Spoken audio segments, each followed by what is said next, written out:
All right, so welcome back for episode 3. This is Kyler.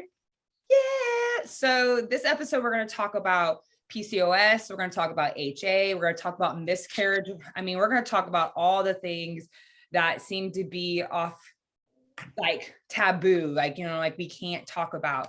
But one thing I did want to explain is that sometimes, like I and Kyler, we have both PCOS and HA. And so PCOS is a metabolic dysfunction. It involves insulin. It involves so many other different things. By the way, there's 4 different types of PCOS, but that's not exactly my jam, but I'm aware of it because I've lived it. She's aware of it because she's lived through it. She specifically has an insulin resistance type of PCOS. That's Nuggy on the dryer. But one of the things is that with PCOS, it is encouraged to eat less carbs, and exercise more intensely, right? However, whenever we're treating HA, we have to increase carbs, increase food, and cut down on the intense exercise. So a lot of people who have HA or HA and PCOS, they see a doctor and they get the recommendation to treat PCOS just simply because it's more well known, which will then set people back when it comes to HA recovery. So you can tell that this winds up being an unraveling of what we thought we knew. So Kyler, if you kind of just want to share, when did you stop having a cycle? Let's start at the very beginning, the very beginning. I stopped having a cycle when I was like 14 or 15, like super early on. I think I only had it for maybe a year and then they stopped. And I just kind of ignored it. But I had symptoms of PCOS that were more obvious, like insulin resistant PCOS that my doctor kind of started picking up on. And at that point, the only option was like, oh, you have PCOS, here's birth control. So, and that's the story for almost anybody. Oh, if you have acne, birth control. And if you have any type of issues, it's birth control. And so we're just going to use this as a teachable moment. Anytime that woman gets on birth control, it shuts down the communication from the brain to the ovaries.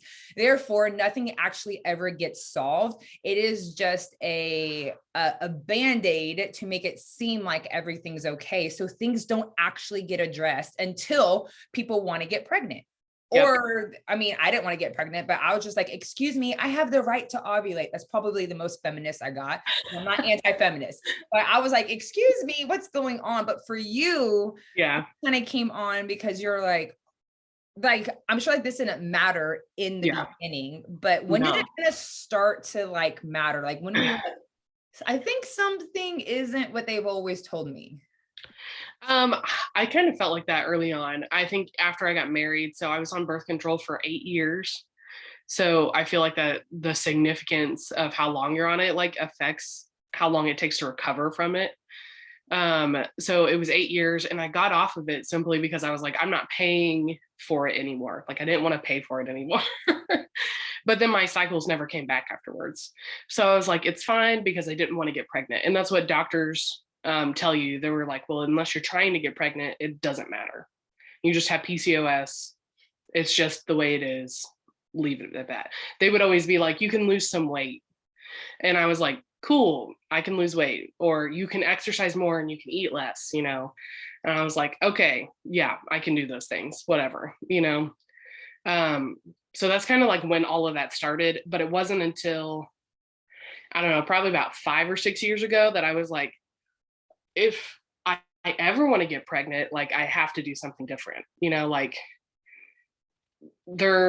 don't want to have to do IVF, because they would just say, that's probably your next option is IVF. If you don't have cycles, you'll probably just need to do medicated cycles and whatever.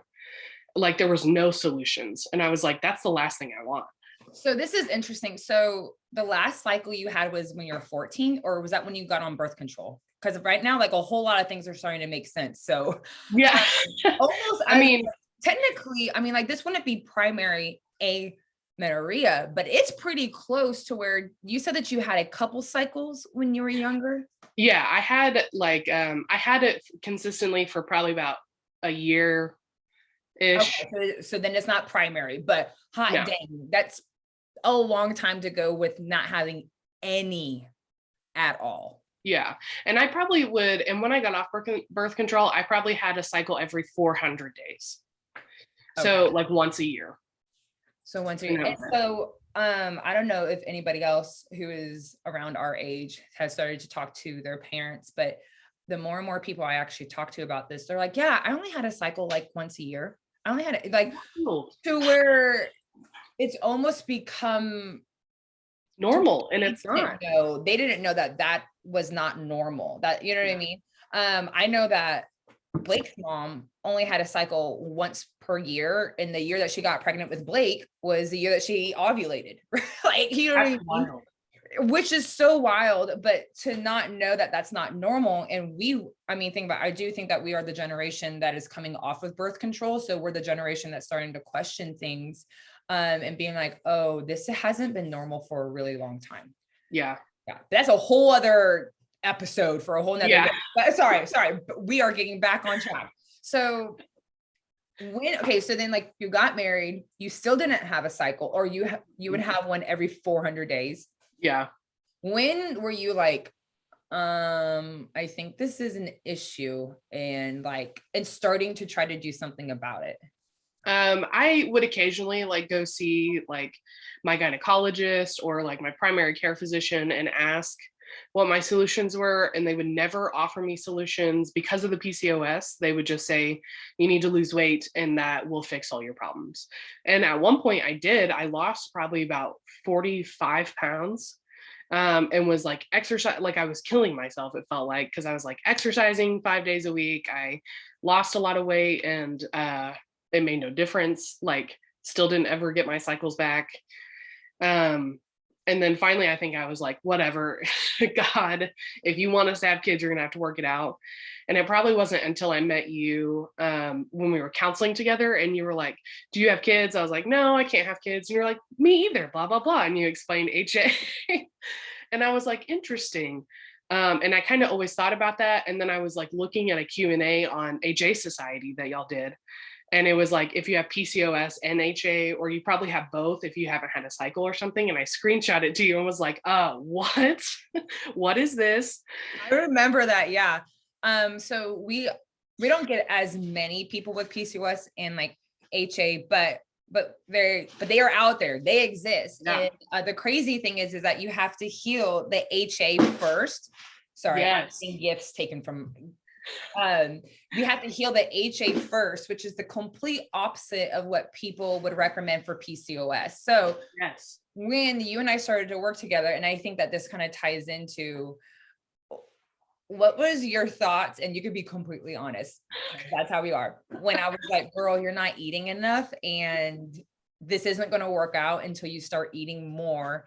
And you and I actually didn't even work on weight loss. You and I worked on like balancing, like hormone happiness is what I like to call it. Like happy hormones, like balance blood sugar levels. Right. So hearing that for the first time, were you like, I'll give this a shot, but this can't possibly be it?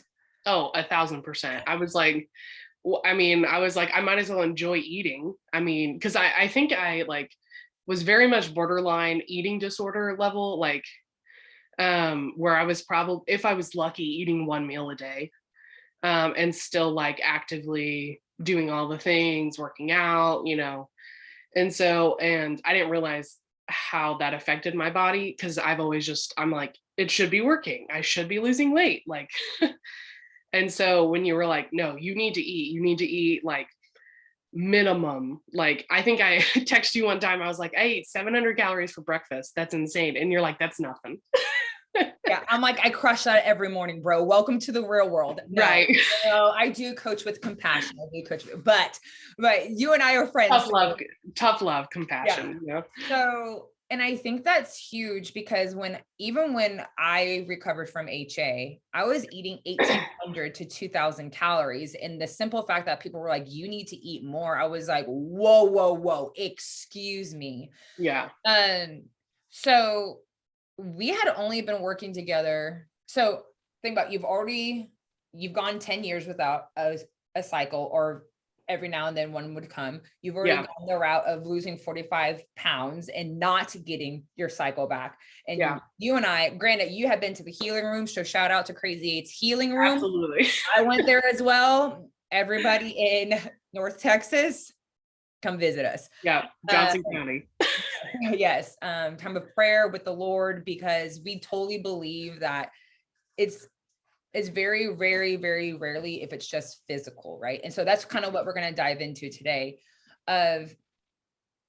We were working together, and you were probably one of my fastest clients to recover. And I'm like, what the flip?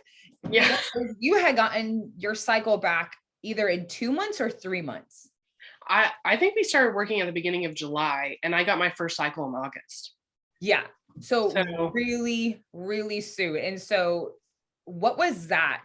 Because I know that sometimes, what was that? What was that? No, what is that feeling to have prayed for something and then have it and then potentially struggle if it's going to stay, right? Like, am I really healed? Yeah. I mean, I think more of the struggle was like, it was that simple all along. Like it was like, how did I miss this? Like, was I doing something wrong? Or, I think that was more of my struggle of like, it was so simple. Like, it was such a simple fix, of eating more. Like, I stopped working out for like a month. I was like, this is great. I do nothing right now. Like, I get to rest and it feels good. I feel better. And so I think I was more struggling with the fact of like, how did I miss this whole time? And I think it was because I was trying to manage the PCOS before the HA. And I think I always had a tendency every time we met of like, well, what about this, and this, which were PCOS related? And you're like, we have to heal HA first, like stop worrying about it. And I think that was just that there was a process to all of that. And then just having to just surrender to like, all right, whatever, this is how this is going to work, Yeah. And what was interesting, because that's when we had actually found out that you had type 2 diabetes at the time, right? Was just, I mean, naturally, if anybody knows me, I'm very much the why, like, why? You know what I mean? We're going to call that God-given curiosity. At first we addressed like, is there a thyroid? Yeah. So one of the other things that I want us to get into is because anybody that has PCOS is likely going to experience this, of that you have really low body basal temperatures.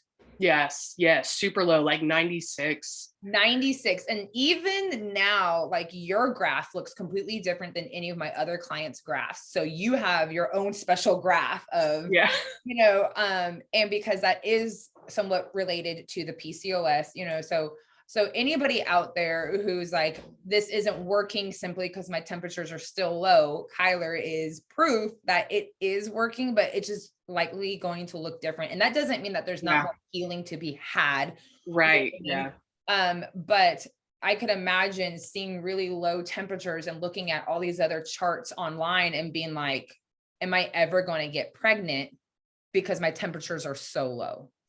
Yeah, I definitely thought that. I was like, there's no way, like they've been like this my whole life. There's no way I can increase my temperatures, Right. So you wind up getting your cycle back in August, October, November, and then you wind up getting pregnant very soon after. Yeah, I had a cycle August, September, and then I messaged you in October. I was like, is it normal to miss, like not have like to have recovery cycles and then they stop? And you're like, yeah, that's totally normal. Just take a pregnancy test just in case. Yeah. It turned out to be positive. I was like, oh my God. Yeah. So after 10 years getting pregnant, right? And how long were you pregnant during this first pregnancy? I was only pregnant for about 8 weeks. So they ended up, I was carrying twins. They found out I was carrying twins, and I had like a miscarriage probably about 6 weeks in, with one baby, and then the other one stopped growing, and I had to medically miscarry the other one at 8 weeks. So right. And so, I mean, there's so much to that, like that right there. But before we get into all like that, what was now us working together and someone with PCOS knowing that like you had just starting to ovulate, right? So they're always like, the key to PCOS is getting more progesterone, and the key to more progesterone is ovulating. So really having a strong history of ovulating, not that there's anything that can prevent it, but for you specifically, since your charts were looking different, like, and this was all new, we noticed that your progesterone dropped on day 3. Yeah. That's, you know what I mean? Like we noticed that. So for anybody that's listening, like this would be a short luteal phase defect or a very short. And so the only way for that also is for us to improve your luteal phases. And so we actually worked on eating breakfast, which most people just don't believe is even like, that's what you're recommending me. You know what I mean? But you hadn't been eating breakfast for a really long time. Yeah. So literally going all into the HA side of in the morning, within the hour, I'm waking up, I'm taking my temperatures, I'm eating breakfast, I'm eating every 2 hours. And so even then you experienced like this loss of these babies. And how now, I mean, it's still pretty fresh. So again, it's like, and then as I look back on this, you know what I mean? What was that like for you? I mean, not that you can even sum it up and not even that words are even possible, but what is it, you know, for those who may have not experienced a miscarriage and their friend is, what does it feel like to be like, Lord, you're healing me. Oh my gosh, Lord, you're giving me my dreams. And then to lose these dreams. Yeah. Yeah. I mean, I will say it's probably like one of the few things that like really like shook my faith in like a way that I did not expect, because I was like very confident, like even though I like my temperatures were super low, like looking back on it now, I would have been like, I should have gotten progesterone the second I was pregnant, you know, like because your temperature should gradually continue to rise or stay high, like above 98 at least. If you're pregnant, and mine were not. I think they were consistently 97.5, and then they were dropping. So I think in hindsight, I was like, I should have done that. But it did really shake my faith, because I was like, this is a miracle that I even got pregnant in the first place. And so I was all in like with this miracle and saying like, okay, well, God, you have to sustain it, because I can't like make a miracle happen in my own, like I can't do this, you know? And so when it didn't sustain, I think there was a like, you know, I know by God's character and my experience with him that he doesn't tease us. Like he doesn't give you something to take away just for jokes, you know? And so I knew that in my heart, but I think I had to like step back and like, but why would you do this? You know what I mean? Like, why did this happen? What are you trying to show me? What are you trying to teach me in this whole process? You know?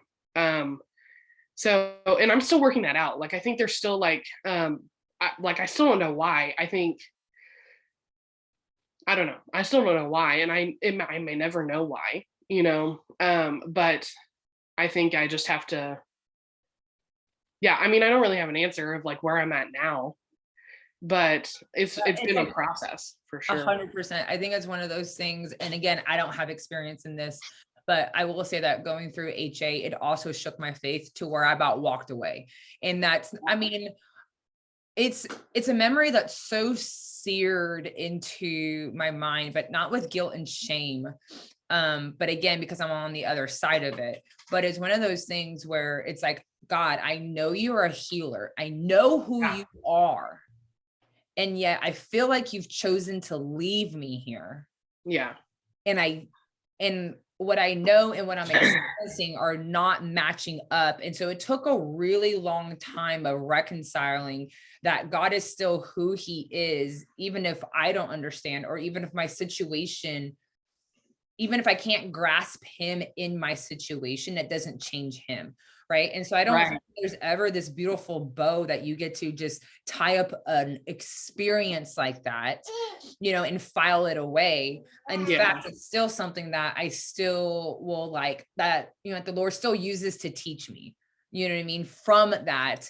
And I think it's okay to be like, Lord, like, I don't understand this. I know who you are and I don't understand this, but I'm leaving it open for you to continue to reveal yourself to me. Right. And Yeah. isn't that really all you can do in that situation? Because nothing makes it better. Yeah.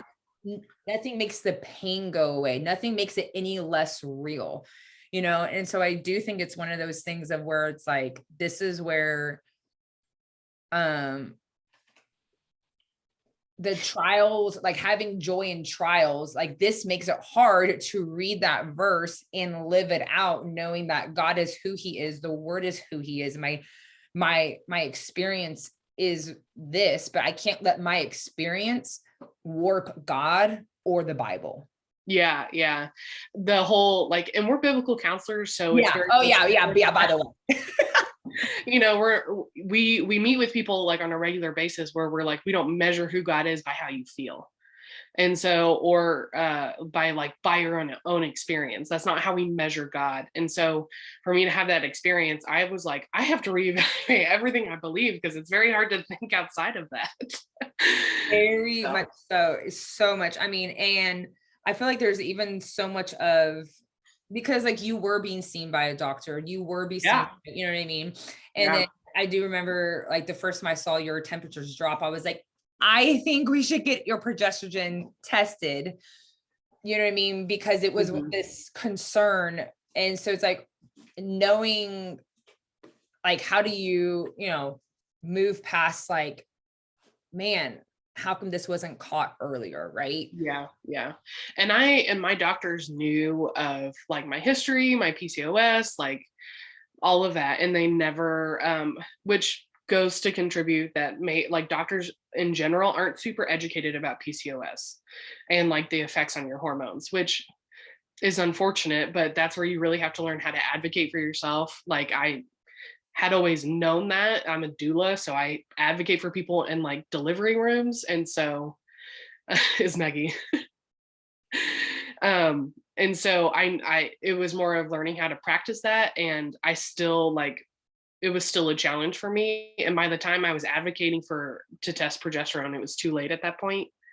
So yeah, no, that's something that I had to walk through of, I am this really bold person, but why do I get timid in like a doctor's office? You know what I mean? Like all these things that you think you're going to respond a certain way until you get to this situation. But yeah, learning how to fire doctors, learning how to walk away from someone who with a white coat has a medical opinion. And what does it look like to say, I can disagree with that. And that doesn't mean that you're a horrible person. I just know that is not what is going on. Yeah. So, I mean, there's so many practical things that wind up coming from this. So you've definitely have been walking through the season of not just going through with having a miscarriage, of losing children, but then of like, how did that leave you afterwards? It was rough because there was like, I don't know, there was like this, and I was telling you this all the time. Like I was like, there's this physical achy hole that I feel like I have to fill, like that I have to get pregnant again. I have to get pregnant again. Because at first I was like, I'm not doing this ever again. We are not having kids. It is not in the cards for us. I'm done with this, which I was totally fine with. I could have peace with that. But I think in the whole process of miscarrying, like I got all these words from people that were like, I just hear the word tenacious, like you need to be tenacious for what you want, which was the complete opposite of what I have a tendency to do. I was like, I'll be content in wherever the Lord has me, right? And I think in this season and the season I'm still in, I think the Lord is really just kind of switching the narrative of like, yes, you can be content, but you need to be tenacious for what I want to do in your life, kind of thing. And so I'm still kind of in that, like, it was super frustrating because my cycles didn't ever go back to normal, like for 2 months after that, like, or I didn't ovulate. I don't think I ovulated for 2 months after that. So I was like, yeah, and so you wind up ovulating, I think 3 months after, which is actually really fast. And so like, these are all the things, because it's not really spoken about a lot. It's not on a bunch of channels. It's not on a bunch of podcasts. Like, you know, like the nitty gritty, like you almost, I mean, and I don't know if this has entered your mind, but you're like, what if my body is broken? Like it won't ovulate. Oh, yes. Yeah. You I know? was like, it ruined this. Yeah, it's ruined. It won't work. And knowing that, man, is this somewhat common?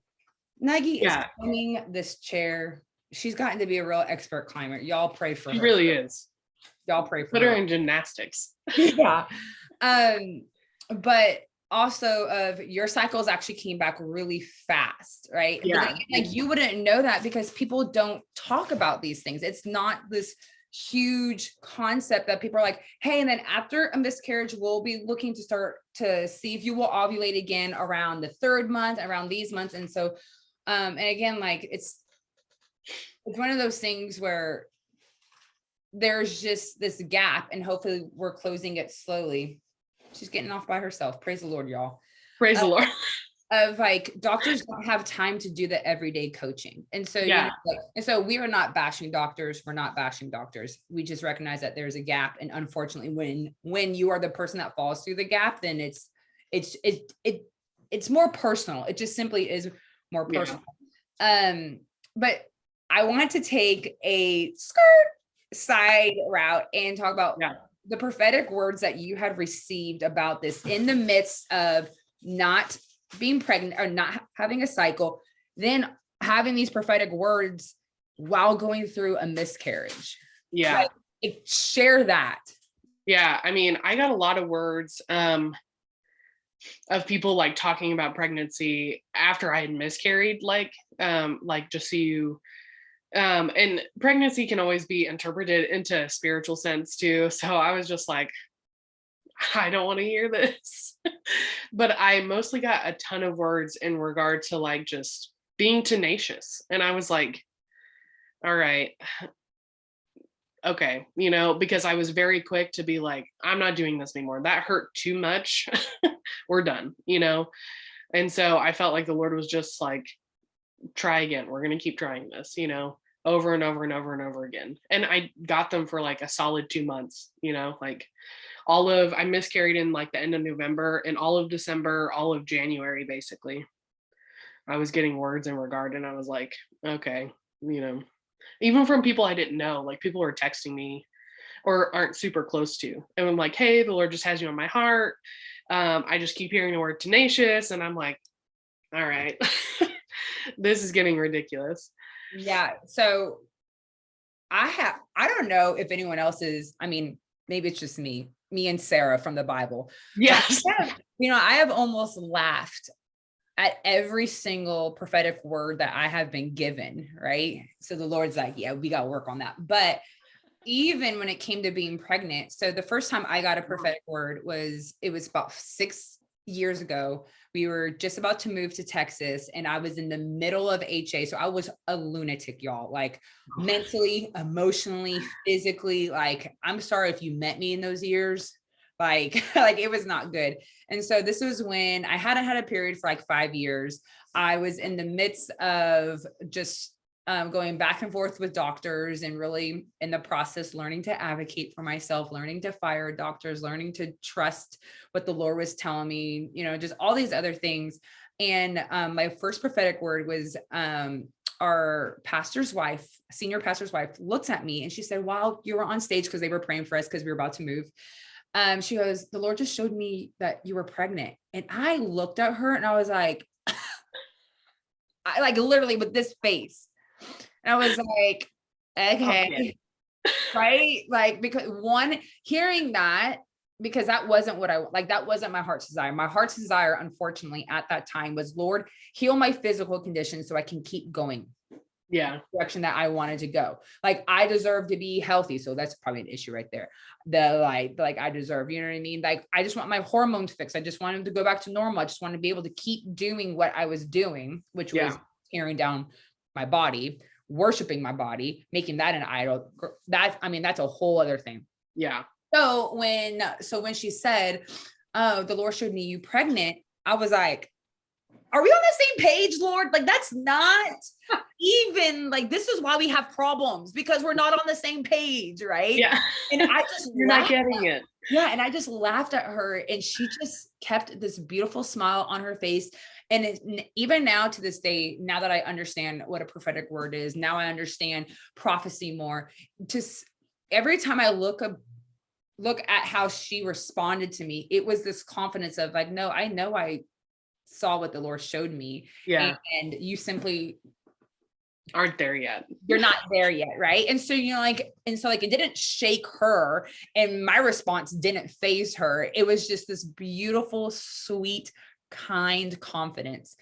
And then the second time we were out here and we were house hunting I was out here with my mom house hunting before we moved, and Lisa was actually speaking at Calvary, and we just happened to go there.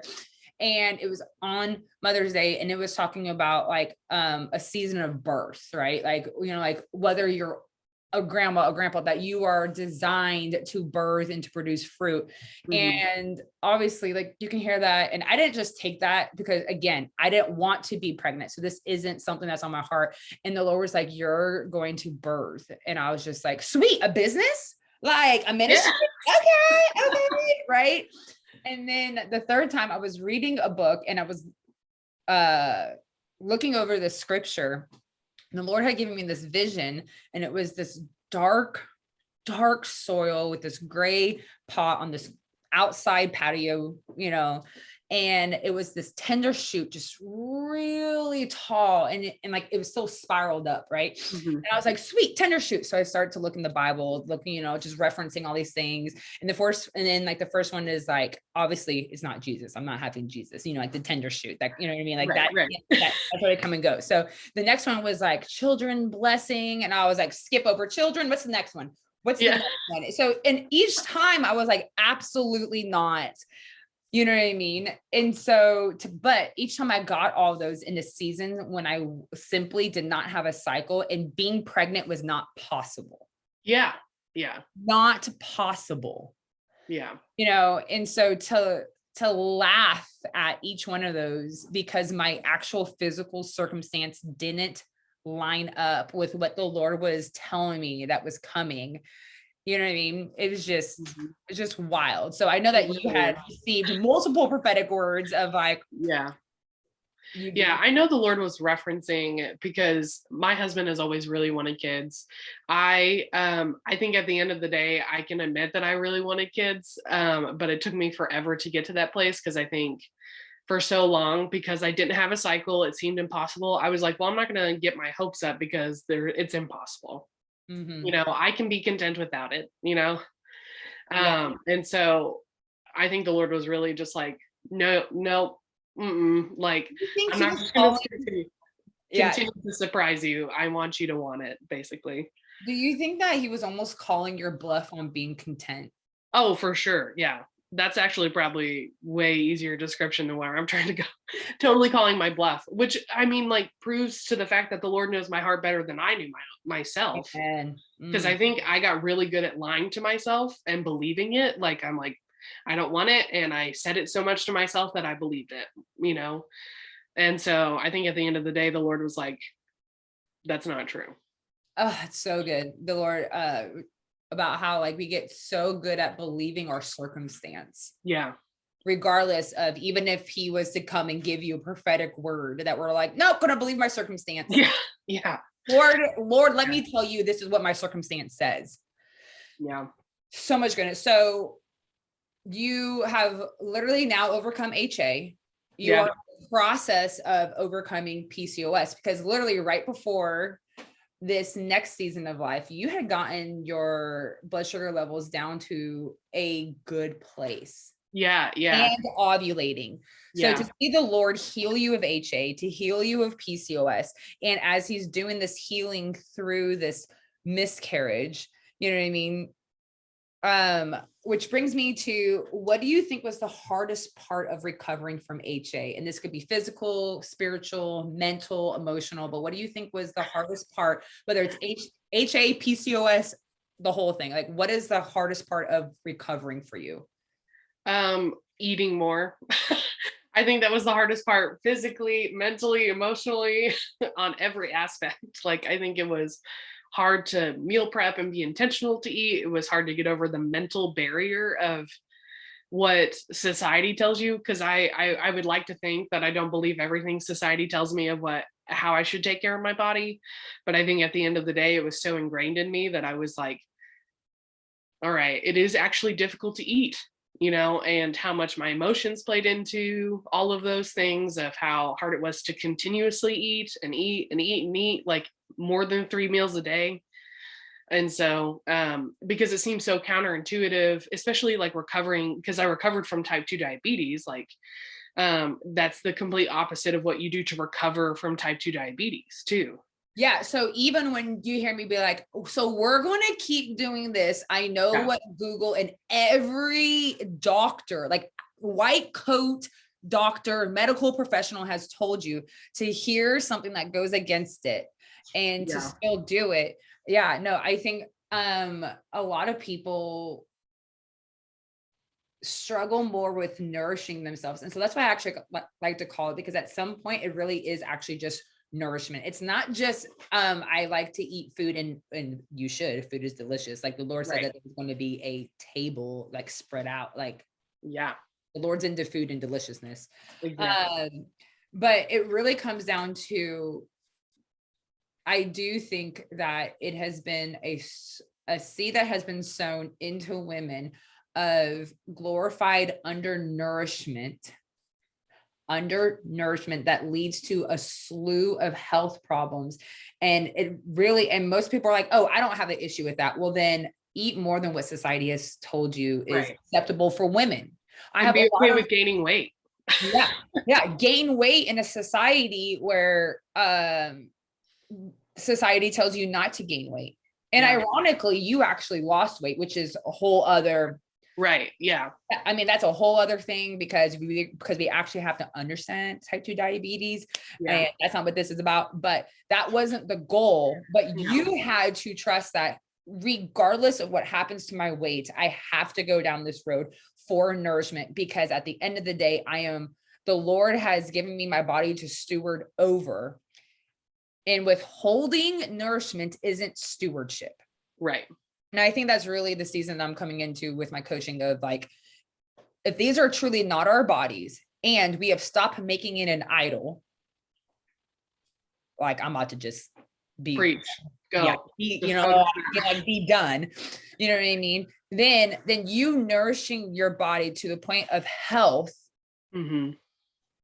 that isn't always related to weight loss. If that is a struggle for you, then it is a strong possibility that we have made our body an idol, and we have let the society hold a stronger place value priority than like the Lord.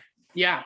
And what Right. the Lord thinks for you. Yeah. Yeah, because really we have to go down this road of being like, I need to be okay with gaining weight in order to restore my body so I can be fertile, so I can have kids, so I can, my heart's desire. And really what keeps the women that I work with, and it's a lot more than what people think, is I don't want to gain weight. I don't want my body composition to change. I don't want to have to eat more than other people. Why do I have to eat all these snacks and my friends don't? Why am I eating more than my husband? Is it embarrassing when I go to, to a restaurant and I actually need to eat more? It's so tied in, and it's so sneaky that we don't actually realize that we have allowed the world to set the standard for nourishment rather than the Lord. Yeah. It's insane. Yeah. But that's a whole other TED talk. That's but yeah, absolutely. Like, I mean, like we might have to come back and actually do that. What was that cult that had the diet in like the church that made the way down? I watched it. It was in Tennessee. I can't remember, but it was all based on a diet program. Or it started out of a woman who set up a diet program of being good steward, with the concept of being a good steward of your body and to not eat and learn how to restrict for the sake of the Lord. and we're gonna have to get on that. Okay, so whew, Woo, we're going to digress from that. We're going to come back and do another episode of that. Yeah. But what areas do you think that you've spiritually grown through this process, through this entire process? That's a good question. I definitely think, I've definitely had to like grow in the concept of surrender and what that looks like. Like surrendering like what I want in a moment, how I function, what I eat, how I feel, being quick to even surrender like my own attitude sometimes, and having to be quick to come to the Lord and be like, I need help with this, instead of trying to be my rebellious self and be like, I'm not doing that, whether the intention was rebellion or hurt or whatever, at the end of the day, it's still rebellious because it was opposite of what God wanted in those places. So I just had to learn a whole nother level of what surrender looks like, Oh, that could preach for days, because what does it look like to surrender your body to like, Lord, even if I gain weight, I'm still worthy because I'm your creation. And you looked at creation and you said, very good. Mm-hmm. You know what I mean? Like to surrender my body image that what if I surrendered my body image to the Lord rather than me being like the ultimate authority of what my body image is? Yeah. Yeah. Girl, she said amen. Amen. She didn't say dada. She said amen. Amen.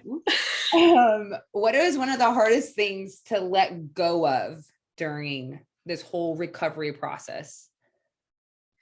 There's a lot of, same with surrender. There's a lot of giving up control. There's a lot of, because everything I learned is completely against the grain of what everything I knew beforehand.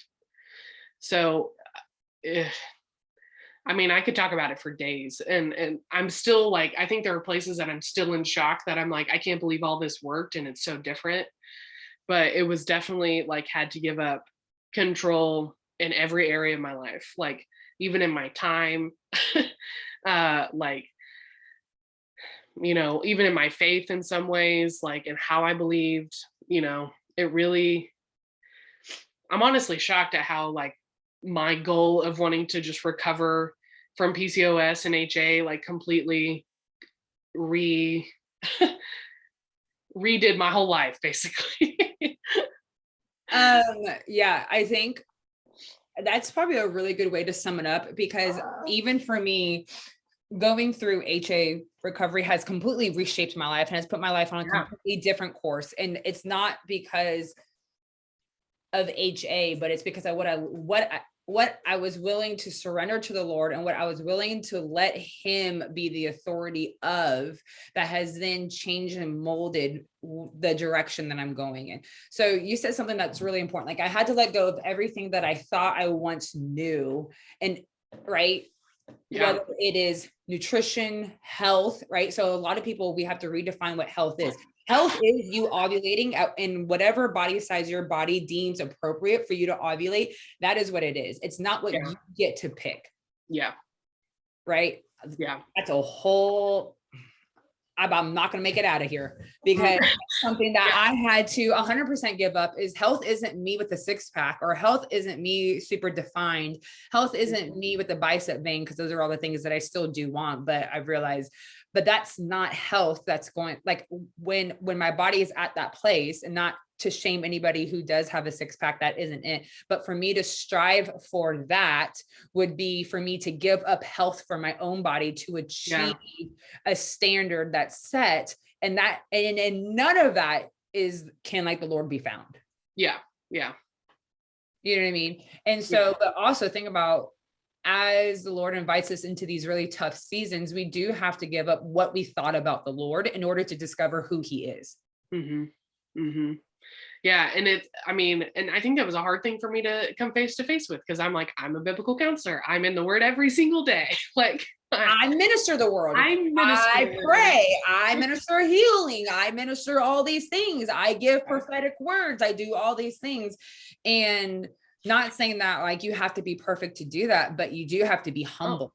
You know, you have to be humble for the Lord to reveal a deeper sense of him and who he is in order to learn and grow. And I don't think, and it's unfortunate that these situations happen, but the Lord's like, in this, I will reveal deeper of who I am.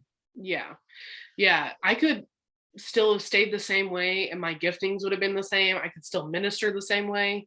But at the end of the day, I'm not really truly experiencing the vastness of who God is if I'm not willing to let God do what he wants to do in my life the way I minister what he wants to do in other people's lives. Like, what's the point if you're not willing to do that, you know?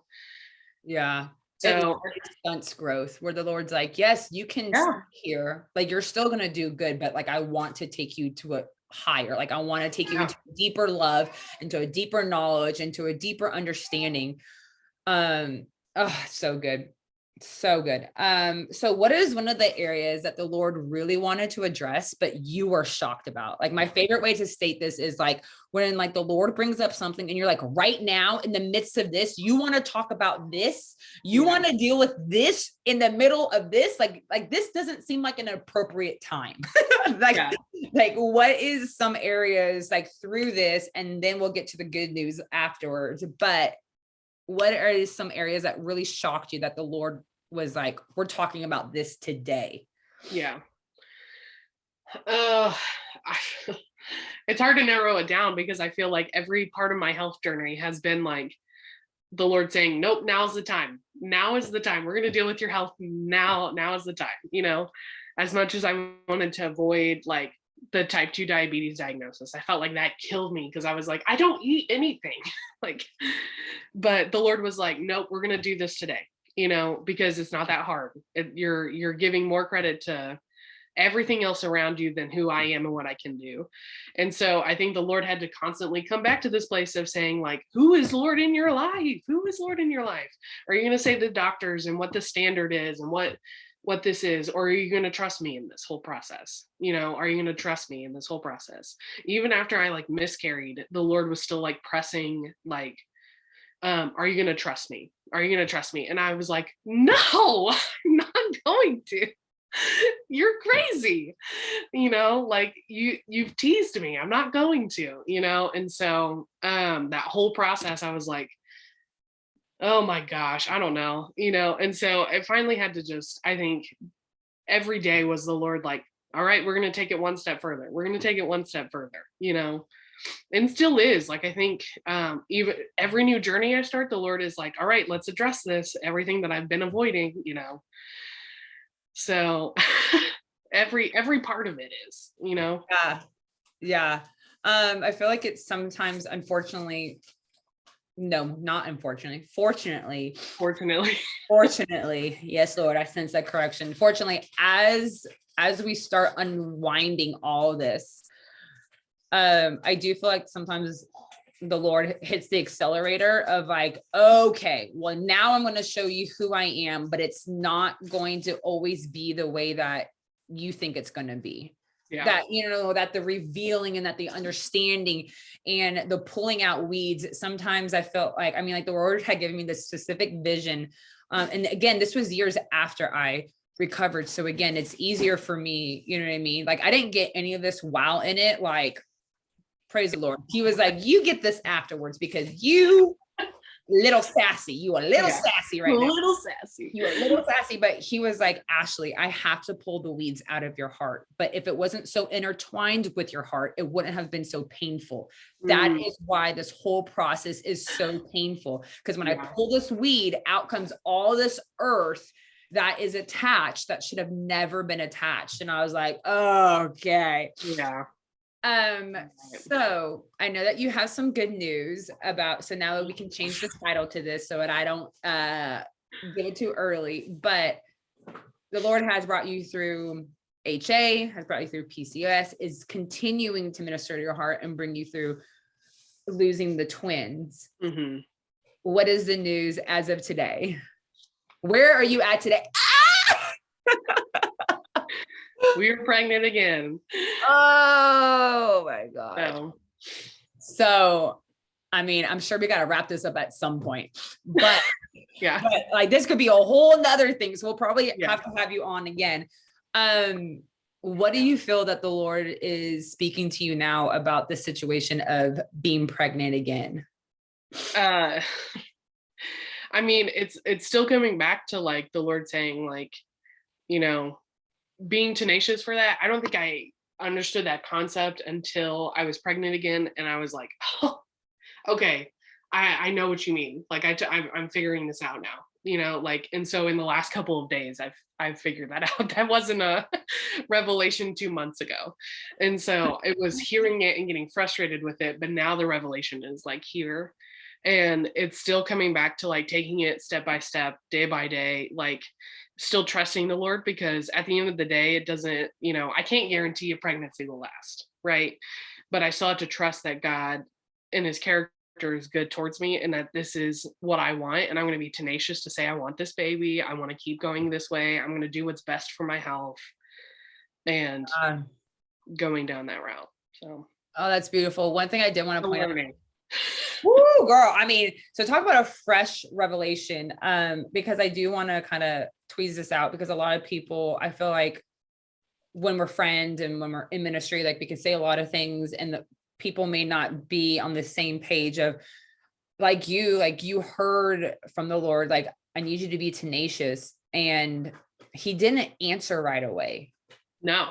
Yeah. You know what I mean? So sometimes the Lord gives us, again, these promptings, these words, and he speaks to us or he highlights something to us. And it's trusting that he's faithful to reveal it and tie it together. Yeah. On his timing, and it's going to be so good. So I just like, I love that you shared that like, this is a fresh revelation, but not a new one. Yeah. Yeah. You know what I mean? That the Lord has already spoken this to you and you didn't get the full picture, and you probably don't have the full picture, and the Lord will continue to like bring this revelation more and more and more and more, because he wants to and he desires to, and because we're his daughters, and you know what I mean? Yeah. But I love that you shared that, because like, you don't have to know the full revelation in order to heal or start the healing process. Yeah. Yeah. The good news is that God is already intending to heal you and has already like put things in order to heal you before my body has ever caught up to the healing. Like, so like there was a lot of mental, emotional healing that happened before my physical health. It was time to heal my physical side of things too. Yeah. So there's a lot of work that went into this whole process, and still is. Like, it's not done, and it's probably a forever thing, but well, I'm gonna tie this up here, because or else it's gonna wind up being like a 2-hour thing. Yeah. People are gonna be like, Ashley, I love you, but it's like 2 hours. So I'm gonna bring you back. Thank you for sharing your story and just being so vulnerable and just sharing all that God is doing and through everything. Yeah. All righty. And thank you guys. We made it. Nuggie's still alive. Kyler's still here. Only had a few peeps, only tried to climb into the diaper genie. We're okay, guys. We're okay. Just once. We're okay. All right. Thank you, hon. Bye. Bye.